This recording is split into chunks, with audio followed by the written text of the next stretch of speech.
mengerjakan sesuatu ya kita belajar dulu cara pemahamannya, belajar teknik dasar dulu aja lah. Kita belajar gacorin burung aja dulu lah, jangan ngomongin konslet.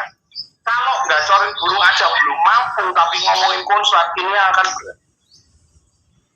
Ya nggak mungkin dong, grade-nya masih kelas 1 mau langsung lompat ke SMA apa SMP kan gitu. Kan agak berat.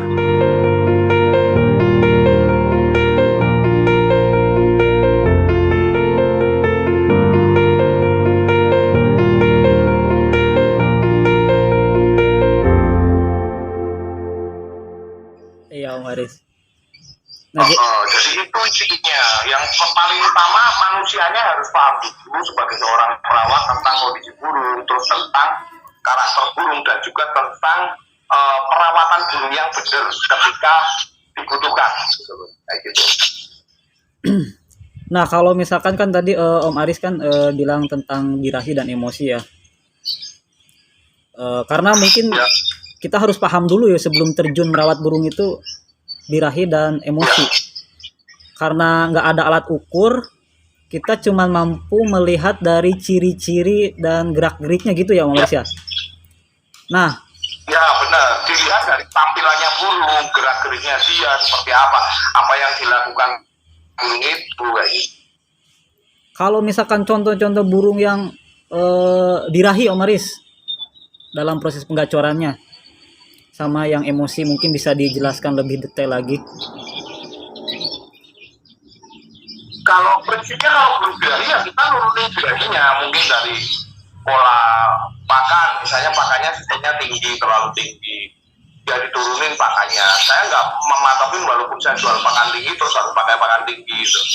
Kalau burung gampang birahi, dibiasain dikasih pakan tinggi, lama-lama dia mesti over. Mendingan pakai pakannya yang nggak terlalu tinggi. Terus kalau dalam kondisi birahi tinggi ya diturunkan birahinya dengan apa? Mengurangi penjemuran, mungkin mengurangi pakan yang berlebih atau dinaikkan emosinya supaya antara birahi sama emosi seimbang. Sebenarnya birahi tinggi itu tidak ada problem asal jangan over. Yang penting emosinya bisa menyeimbangi sama birahi. Beda kalau emosi tinggi itu tidak selalu emosi tidak selalu diikuti sama birahi. Jadi misalnya burung emosi tinggi itu bisa karena birahi yang terlalu tinggi tidak tersalurkan, itu bisa. Tapi sebaliknya birahi tinggi tidak terjadi karena emosi yang tinggi.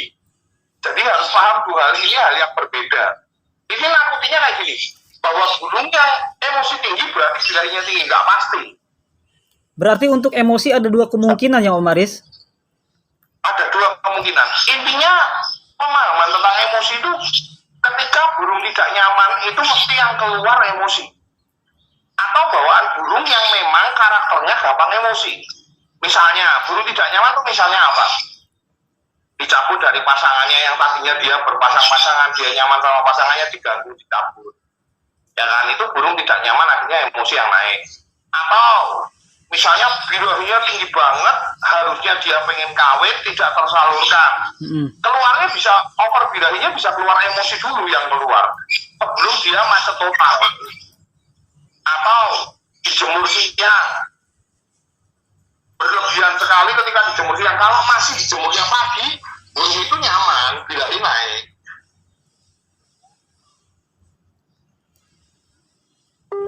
Faktor yang timbul, yang pertama kelelahan yang terlalu berlebihan. Yang kedua, faktor emosi, karena burung yang namanya burung kepanasan, ya kita aja lah manusia yang gampang kepanasan, kerja capek, kepanasan, begitu dapat omongan agak kasar dikit aja kita kadang emosi langsung naik. Gitu. Jadi yang simpel itu, burung yang tidak nyaman dia mesti keluar emosi. Burung yang di single itu mesti emosinya lebih tinggi daripada burung yang di koloni. Kenapa? Karena zaman dulu juga kan kita tahu bahwa burung zaman dulu itu nggak ada burung tidur, nggak ada burung riwil yang emosinya teredam karena koloninya. Burung muak fighter, tampilannya fighter semua. Dan burung single itu rata-rata menjaga teritorial. Kenapa kok sekarang kok burung rata-rata tampilnya meremeh? Ya karena sistem koloni itu meredam emosi, cenderung menaikkan birahi daripada meredam emosi. Lebih cenderung meredam emosi daripada meredam birahi. Malah birahinya cenderung naik,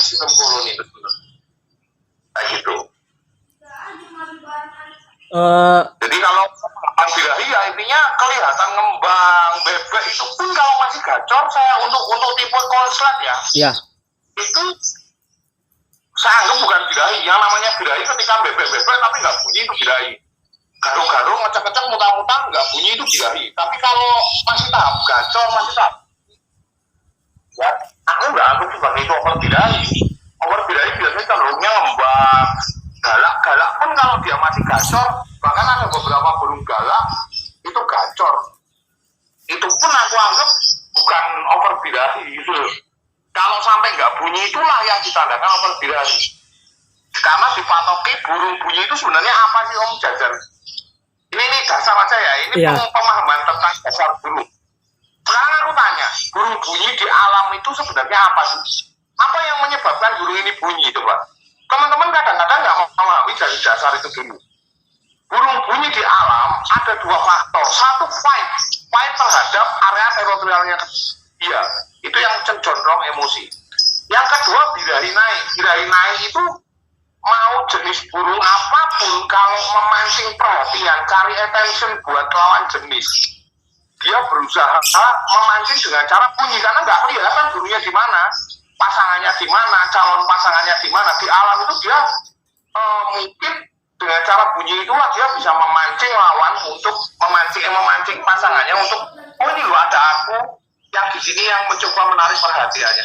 Caper lah istilahnya itu. Iya, benar-benar Om. Nah, itu sebenarnya yang menjadi dasar kenapa burung itu bunyi. Satu, ketika fight dia cenderung faktornya itulah yang menarik menggertak lawan. Yang satu, burung bunyi itu karena menarik pasangan. Nah, ketika dia tidak ada birahi, otomatis burung itu tidak akan menarik pasangan, tidak akan bunyi, tidak akan caper. Gitu. Nah, itu yang harus dipahami dulu, dasar itu dulu. Nah, kalau misalnya burung itu kalau merendahin birahi, dia mesti nggak akan bunyi gitu. Artinya burung bunyi itu sebabnya salah satunya birahi. Kalau nggak ada birahinya mesti nggak bunyi. Jadi ketika burung itu dalam kondisi birahi tinggi seperti apapun, kalau dia masih bisa menarik pasangannya, saya anggap belum mau berbirahi. Tapi kalau saking birahinya dia nggak tersalurkan, bisa naiknya emosi, bisa dia macet total. Itu yang terjadi.